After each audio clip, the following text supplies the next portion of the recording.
Hello students, मैं Balkishan Malakar, assistant professor geography. आज हम भौतिक भूगोल विषय का एक महत्वपूर्ण टॉपिक शेल या चट्टान या रॉक्स के बारे में बात करेंगे।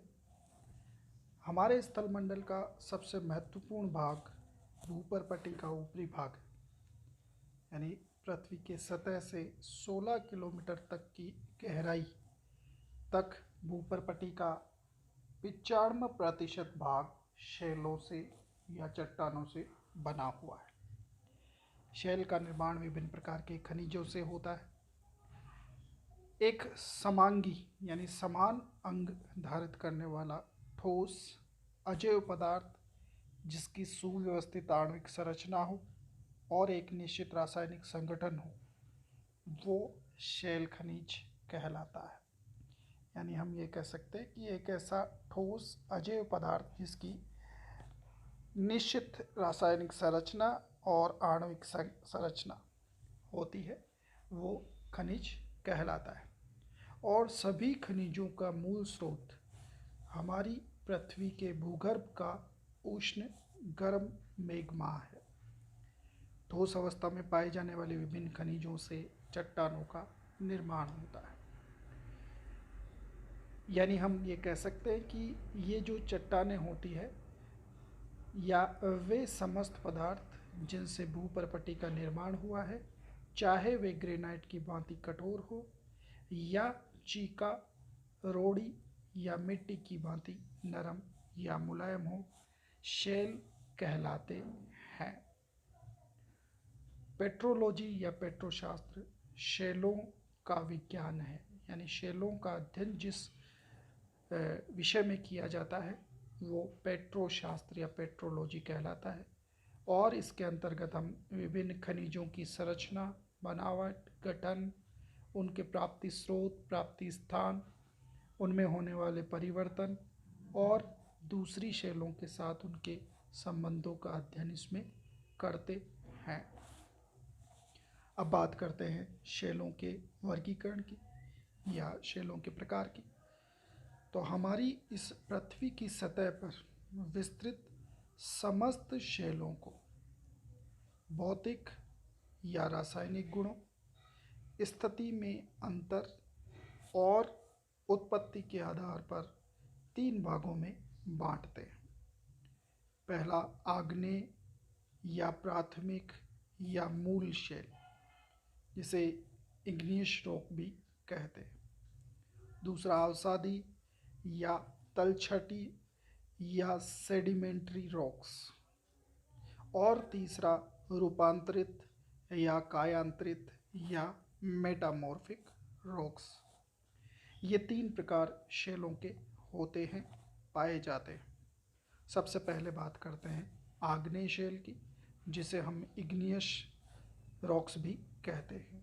और इसकी उत्पत्ति लैटिन भाषा के शब्द इग्निस से हुई है और इग्निस का अर्थ आग होता है। अतः ये ऐसी चट्टानें हैं जिनका निर्माण पृथ्वी के भीतरी भाग में उपस्थित गर्म द्रव्य के ठंडा होने से होता है।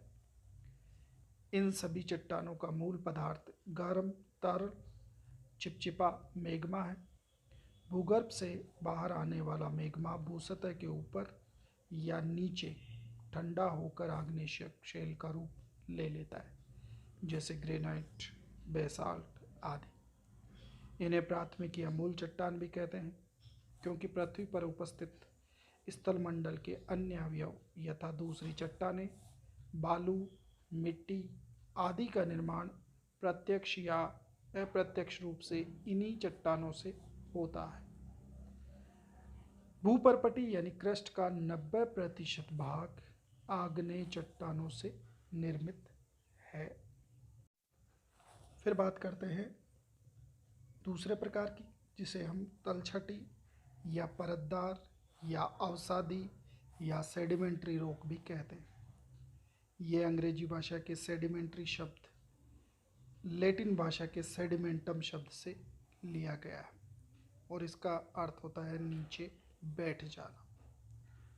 पृथ्वी तल पर आग्नेय और रूपांतरित शैलों के अपरदन से प्राप्त अवसाद और उनके क्षेत्र विशेष में परत दर परत जमाव से बनी शैलें अवसादी चट्टानें कहलाती। सिलिका, कैल्साइट, लौह यौगिक इन चट्टानों के मुख्य संयोजक तत्व हैं।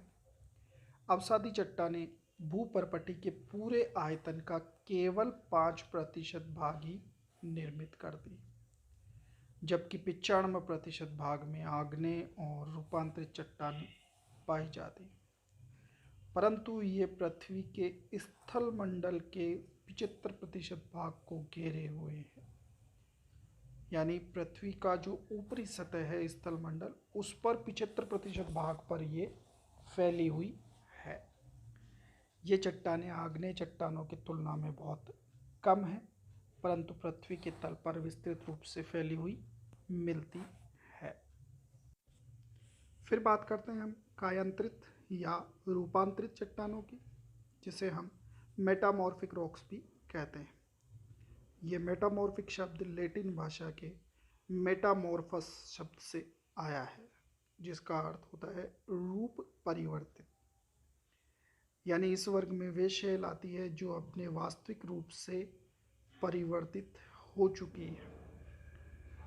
पृथ्वी में पाए जाने वाले ताप या दाब या दोनों के संयुक्त प्रभाव के कारण आग्नेय या अवसादी शैलों के रंग रूप, संरचना, कठोरता आदि में परिवर्तन आ जाता है, बदल आ जाती हैं।